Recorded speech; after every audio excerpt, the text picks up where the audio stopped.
Азамат құрылыс компаниясының директоры. Соңғы жылдары табысты еңбек етіп, біраз жетістіктерге жетті. Алайда соңғы 3 айда жоспардағы жұмыс ойдағыдай іске аспай тұралап қалған. Оның себебі бұлардың бизнестегі құпиясын өзге біреулер ұрлап, өз пайдаларына жаратып жүрген секілді. Азамат өз бизнесінің құпиясын білетін кейбіреулерден күдіктенеді.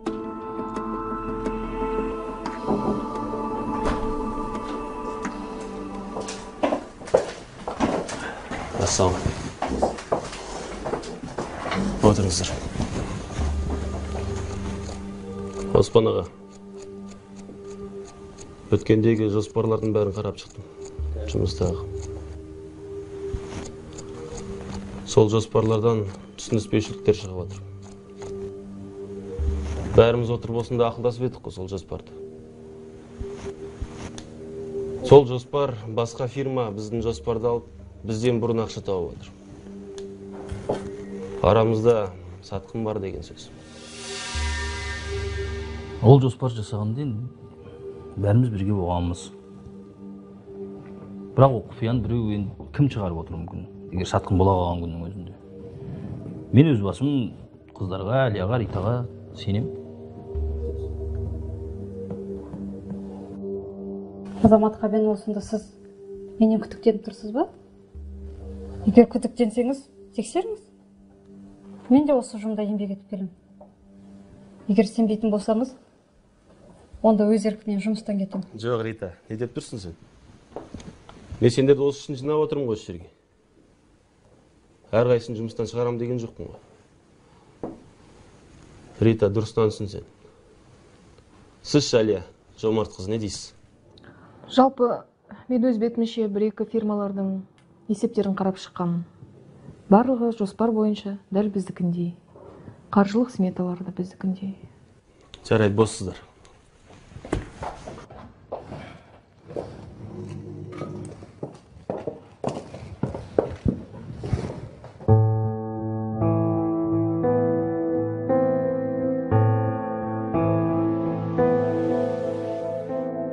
Ниеттес адамдармен жақын серіктеріне сенімсіздік таныту олар үшін де ауыр соққы болатын рас. Азамат өзінің бизнестегі құпияларының жария болып кетуіне қарамағындағыларды кінәлады. Бірақ шын мәнінде кімнің сатқын екеніне әлі көзі жеткен жоқ. Енді бұл мәселені анықтап, істің ақ қарасына көз жеткізу қиынның қиыны. Ең бастысы, өзіңе адал адамдарды жоғалтып алмау екен Азамат та түсінгендей.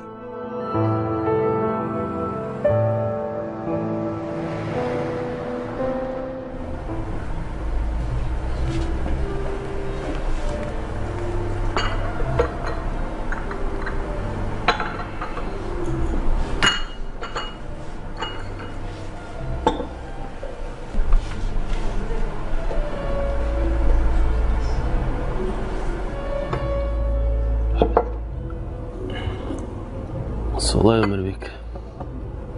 Тығырыққа тірелдім. Кімді кінәларын білмей, басымды қатып кетті. Қиын мәселеге тап болыпсың, досым. Демек, араларында бір сатқын бар деген сөз. Сатқын бар араларында. Дұрыс айтасың, Өмірбек. Бірақ сен Дархан деген жігітті айсың ба?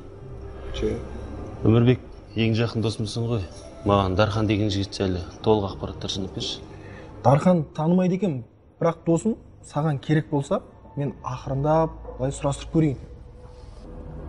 Шынымды айтсам, басымды қатып кетті. 2 ірі жобам желіге өшті. Кімді кінәларын білмей, не істерін білмей отырмын. Досым, өйтіп көп алаңдай берме. Барлығына мен өзім көмектесем саған. Ең басты уайымдамашы, жарай ма? Көмектесем құдай қаласа.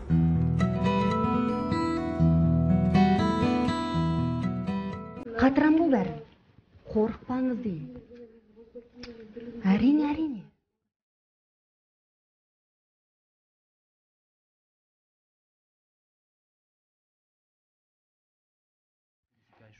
Сәлеметсіз бе, Азамат Қабенұлы? Маған Оспан ағаны жіберші. Жарайды. Сосын хабарласам. Оспан аға, бастыққа.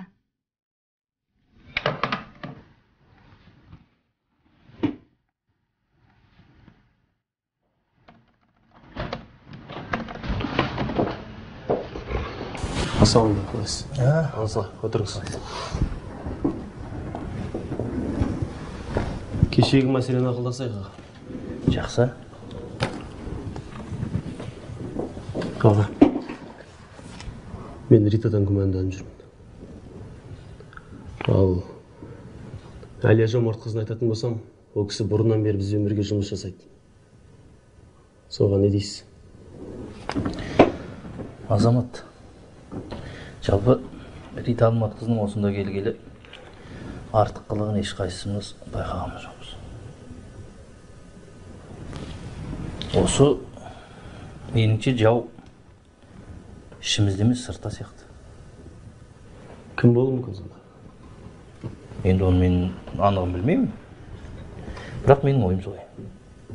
Онда келесі жобаны аса құпия түрде істейік. Жарайды. Сосын осы жобада кімнің кім екенін содан анықтаймын. Жақсы. Соны біліп жүріңіз аға. Дайын болыңыз. Жақсы.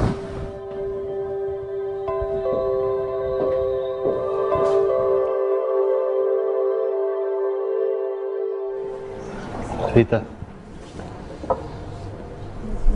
кеше жұмыста болған оқиғаға ренжімеші. Қатты кетсе. Осы түскі асқа шақырып атқаным біраз ақылдасайық, сөйлесейік. Солай дегенім ғой. Азамат кей осындай бейресми кездесулер көп мәселені шешуге өз ықпалын тигізеді ғой. Дұрыс айтасың, Рита. Осы бізде істеп атқаныңа міне 2 жылдай болып қапты. Осы 2 жылда өте жақсы нәтиже көрсеттің. Өте еңбекқор қызсың. Бірақ осы жұмыста болып атқан құпияларды жақын құрбыларыңа айтып қойған жоқсың ба? Азамат, сіз маған сонда сенбей тұрсыз ба? Мен сізге айтқанмын, егер маған сенбейтін болсаңыз, онда жұмыстан босатыңыз. Егер осылай жалғаса берсе, мен сізбен жұмыс жасай алмаймын? Жоқ, Рита. Мен сізге сенбей тұрған жоқ. Бәріміз білесің ғой, пендеміз ғой. Иә, бәріміз пендеміз. Бірақ, сіздің айтқан ауыр сөздеріңіз жүрегіме қатты тиіп тұр. Жарайды, Рита, айып етпеші. Бұл менің ғана мәселе емес, білесің ғой. Ұжымның мәселесі. Бәріңді жеке жинап сөйлесіп отқаның, әрқайсыңмен ақылдасып, анық-қанығын білімге отыр. Азамат, мен сіз жақсы түсініп тұрмын, бірақ өзімнің адал екенімді біле тұра, осылай сенімсіздік білдіргеніңіз менің көңіліме қатты тиіп тұр. Жарайды, Рита, кешір мені. Болмаса бұл істі бірге анықтаймыз. Қалай қарайсың соған? Жақсы.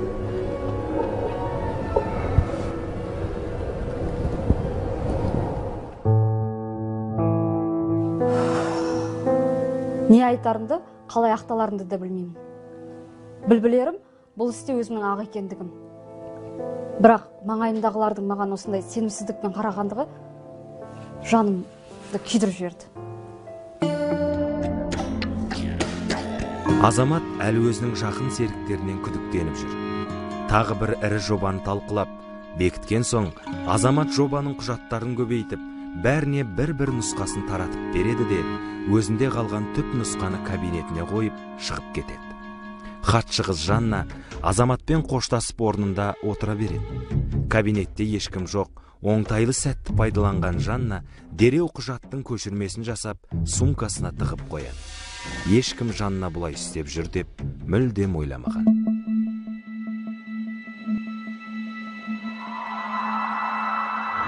Жарайсың. Ешкім байқап қалған жоқ па? Иә, бәрі ойдағыдай. Білдіртпей бір көшірмесін сүріп алдым.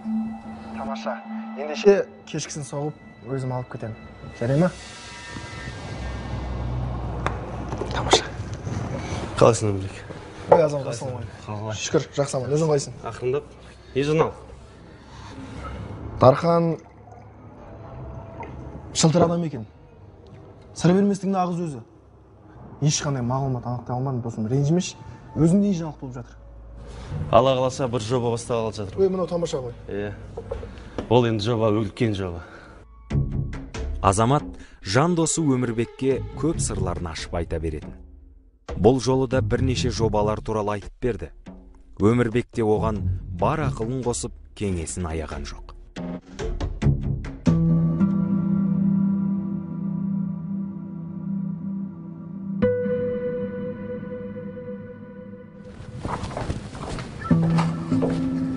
Сәлеметсіз бе? Азамат, жақсы болды келгенің, өзім де кіргелі отыр едім. Әлия Жомарт қыз, өткендегі жобаның бір көшірмесі бар еді ғой. Соны маған жүре беріңізші. Иә. Қазір. Әлия Жомарт қызы, сіз оны таппайсыз. Неге? Өйткені мен бүгін таңға жуық есіктің алдынан мына құжатты тауып алдым. Жерден. Көріңіздер. Қалай, мүмкін емес. Бәрі де мүмкін. Сау болыңыз.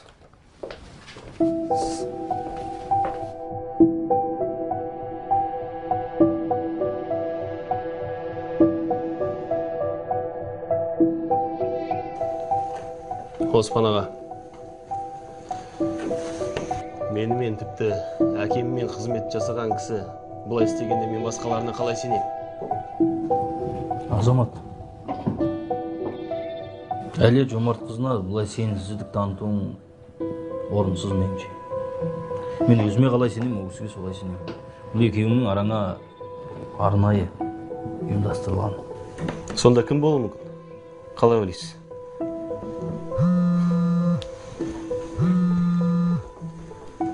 Алло.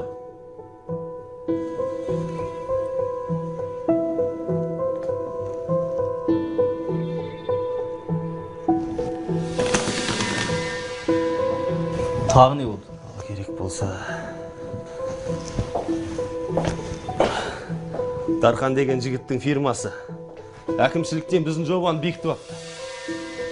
Сонда бізді кім сатып жүр сонда? Оспан аға.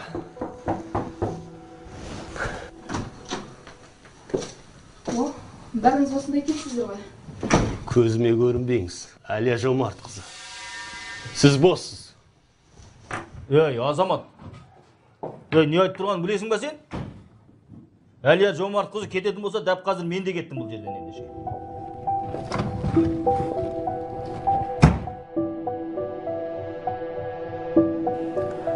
Бұл маған жасалған қастандық.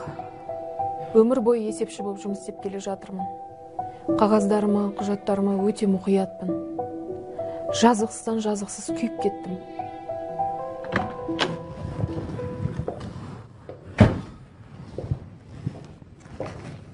Азамат, мен сені бұндайды күткен жоқпын. Мен де енді бұл жерді істемеймін. Міне құжаттарың, өзің ие болып алам. Кеттім мен де. Түсінбедім ағасы. Сенің жауларың жаныңда жүр. Сен керісінше ең сенімді адамдарынан айырылып жатырсың.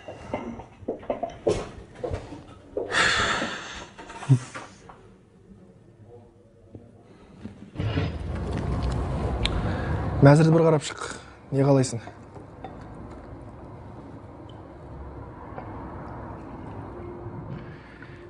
Солай де. Сонда Оспан аға кетіп қалды ма? Иә. Дегенмен де есепшіні қатырдың. Бірақ камераға түсіп қалған жоқсың ба? Мен әбден зерттедім. Құжатты таң атпай есіктің астына жартылай кіргізіп кеттім. Ешкім мені байқаған жоқ. Жарайсың. Сол үшін бір көтеріп қойықшы. Берген уәдеңізді қашан орындайсыз? Оған алаңдама. Дархан Төреқұлының қолы босамай жатыр. Босаған кезде өзіңді апарып міндетті түрде жолықтырамын. 3 бөлмелі пәтердің кілтін сыңғырлаттырып қолыңа тапсырады. Бірақ бір нәрсені ұмытпа. Оған дейін әлі бірнеше жоспарларды жүзеге асыруымыз керек.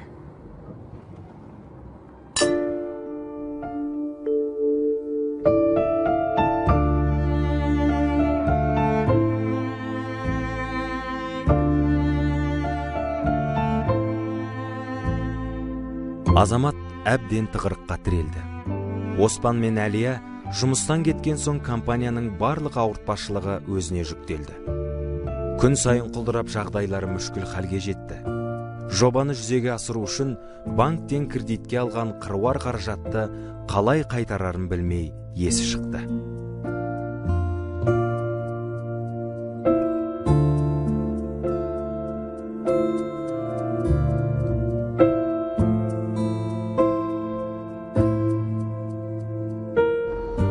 Өмірбек, кезінде Азаматтың әкесі маған көп кедергі болды. Енді соның есесін қайтаруым керек болып отыр.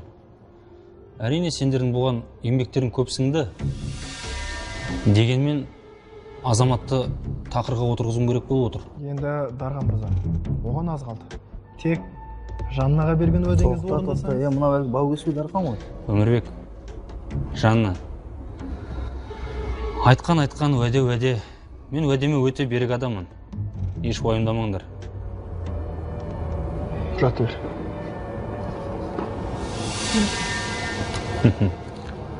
Жарайсыңдар. Ең бастысы айтылған іс орындалды.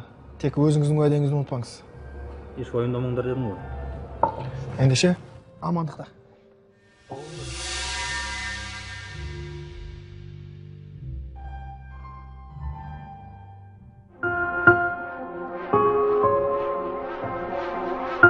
Таң атысымен Оспан Азаматты іздеп келеді. Кешегі өзі көрген оқиғаны баяндап, телефонына түсіріп алған көріністерді көрсетеді. Азамат таң қалып, не істерін білмей қалады.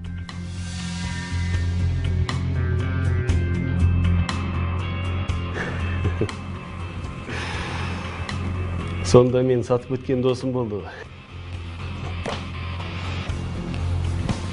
Ана Жаннадан неге күмәнданбағанбыз? Көрдің бе бауырым? Біз кейде кішкентай жерден қателік жібереміз. Енді не істесек болады? Былай істейміз.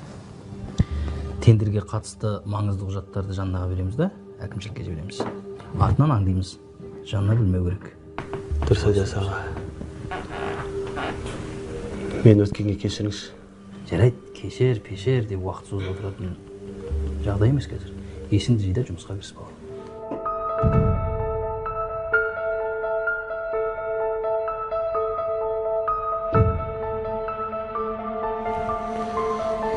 Жанна, кіріп кетші кабинетке.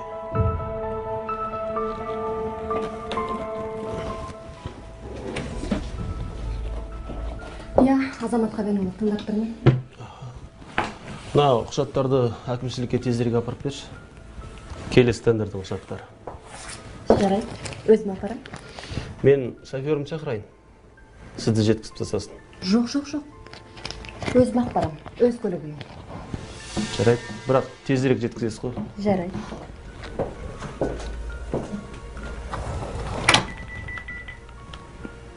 Әлі, Жанна шықты. Мен де шығам аға.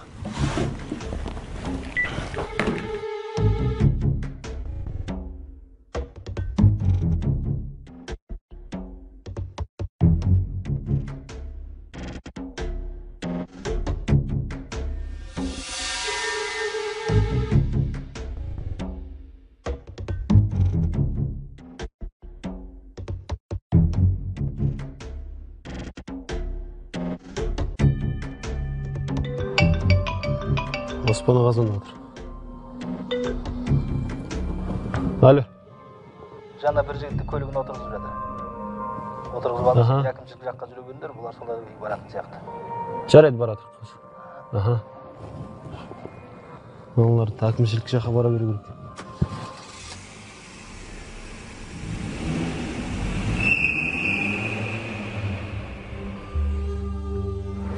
Бесте келісеміз деп осы жерде. Айту бойынша осы жер тұғын негізі. Сен құжаттарды берді, дереу кетіп қала сал. Сақтықта қорлық жоқ. Білесің ғой? Абайлау керек. Қайда екен? Өзі де келді ғой. Құжаттарды бер, болды. Көбіраспаған.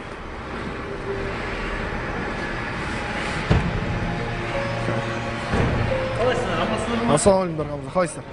Амансың, өздеріңіз. Құжаттарды бер. Жақсы бітіріпсіңдер жұмысты. Болды осымен шаруа шешті. Өмірбек! Азамат! Азамат!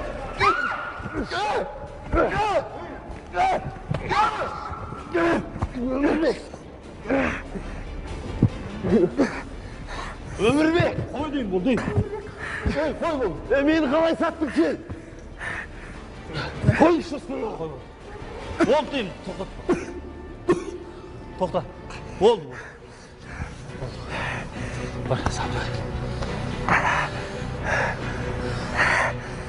тоқтат, қой деймін. Жүгірме Азамат. Өмірбек, екеуміз бала күнгі дос еттік қой. Рита, милиция шақырыңдар. Мыналарды алып кетсін. Болды қой, Азамат.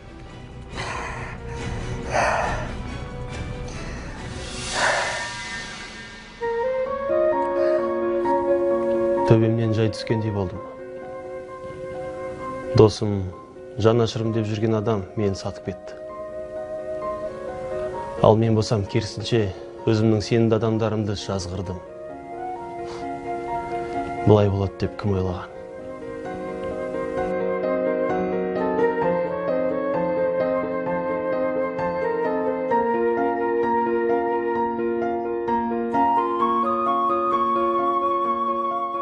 Азамат Әлиядан кешірім сұрап, жазықсыз айыптағанын, көңіліне кір түсірген айтып ақталды. Алдағы уақытта болатын компанияның үлкен жиналысында бүкіл ұжымның алдында кешірім сұрап, бәрін ақтайтынын айтады.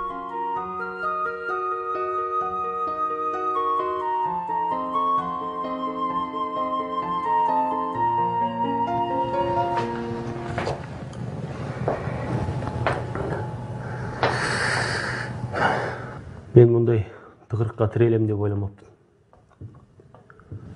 Өз досым өзіме ұрғазды. Сол үшін де сіздерді жоғалтып ала жаздадым. Сіздерден бір кешірім сұрағым келіп тұр. Рита, мені кешірші. Оспан аға, сізден де өте бір үлкен кешірім сұрағым келіп тұр. Артық кетсем. Ал енді арамызда Әлия Жомарт қызға ерекше бір кешірім сұрағым келіп тұр. Әлия Жомарт қыз, мені кешіріңізші. Кешіріңіздерші мені. Жарайды, Азамат. Жассың ғой. Жұмыс болғаннан кейін ондай болады. Тек мына Әлия Жомарт қызы біздің арамызда еңбегі зор құрметке ие болған кісі. Әкең марқұмның өзі сені бұл кісіге көп табыстаған болатын. Енді қалған жұмысымызда сәттілік болсын, тек жаңағындай алаяқтардың торына түсіп қалмайық.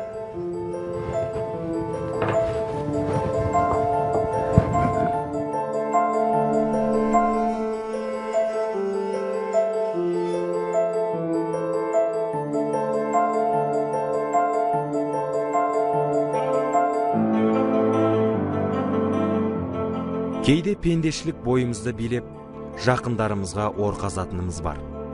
Алтын көрсе, періште жолдан таяр деген шынымен де тура айтылған сөз екен. Жақын досы ақшашын сатып кетті. Бірақ бұл оқиға ар сотының алдында кешірілмес күнәнің бір екенін ұмытпайық. 5 күндік жалған дүниеде ақшаның құлы болмай, адамдықтың, адалдықтың жолымен жүрейік.